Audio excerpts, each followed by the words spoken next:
नमस्कार. सत्यमेव जयते. आज माझा हा व्हिडिओ बनवायचा उद्देश असा आहे की विरारमध्ये एक मोठा भूमाफिया गटाला वसई कोर्टाकडून काल दणका भेटला आहे. ते दणका असा प्रकारे भेटला आहे की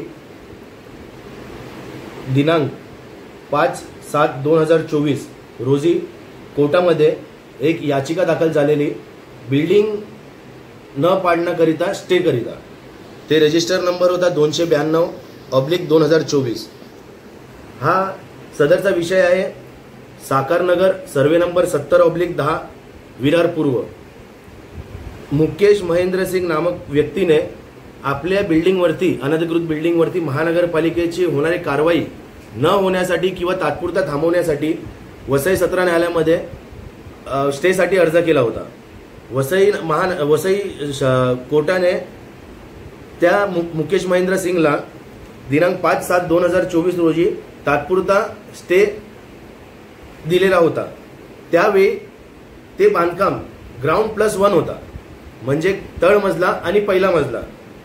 त्यानंतर सातत्याने पाठपुरावा माझा त्या अनधिकृत बांधकामावरती थोडा कारवाईसाठी होता, कारण की त्या ठिकाणी कोर्टाचा उल्लंघन होत होता.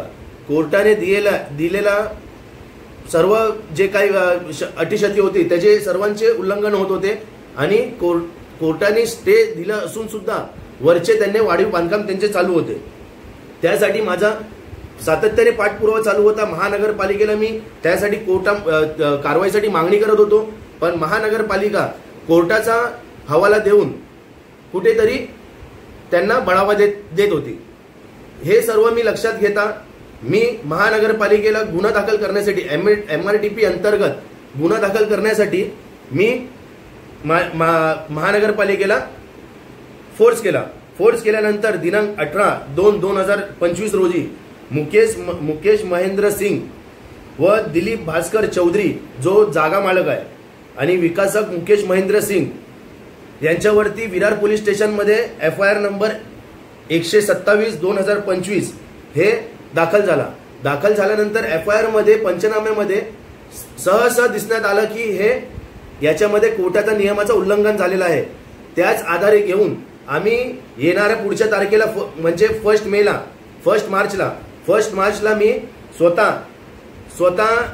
आमचे ॲडव्होकेट भास्कर झा सर, ॲडव्होकेट अभिषेक दुबे सर यांच्या माध्यमातून मी त्याच्यामध्ये इंटरव्हेनर बनायचा याचिका दाखल केली असताना मी कोर्टाच्या निदर्शनात आणून दिलं की MRTP लागलेली जी गुन्हा दाखल झालेली प्रत होती, ही प्रत आपल्याला महानगरपालिकाकडून प्राप्त झाली पाहिजे होती, पण ही महानगरपालिकाकडून प्राप्त न होता हे आमच्या माध्यमातून आपल्याकडे आलेलं आहे आणि हे गंभीर विषय आहे.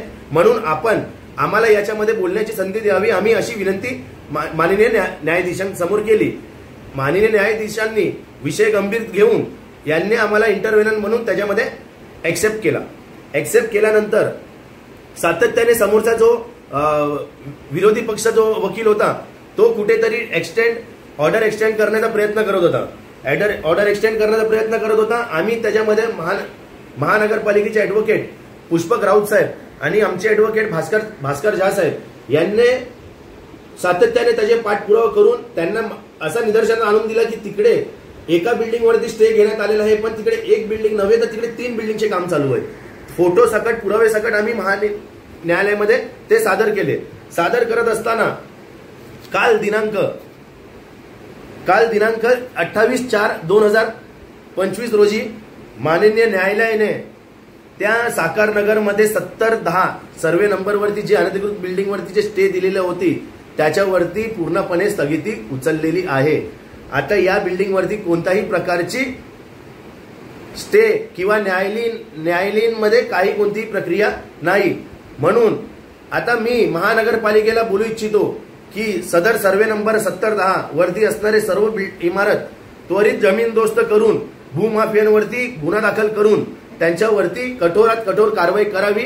आणि हे न थांबता आम्ही याची पुढची जी तारीख आहे जी 6व्या महिन्याची 26 तारीख लागली आहे, तिकडे आम्ही जाऊन महानगरपालिकेच्या पंचनाम्याच्या जी बिल्डिंग दोस्त केले गेले पंचनाम्याचे रिपोर्ट घेऊन आम्ही दाखवणार आहे की ही अटेम्प्ट ऑफ कोर्ट झालेला आहे. इकडे ही जागा सरकारी जमा करावी, सरकारच्या ताब्यामध्ये घ्यावी, कारण की याच्यावरती वारंवार सरकार कोर्टाचं उल्लंघन झालेलं आहे आणि त्या भूमाफिया आणि महानगरपालिका जो भूमाफियाला सपोर्ट करत होती, जो खतपाणी घालत होती, त्यांना मी या व्हिडिओच्या माध्यमातून सांगू इच्छितो की सत्य परेशान हो सकता है लेकिन पराजित नहीं।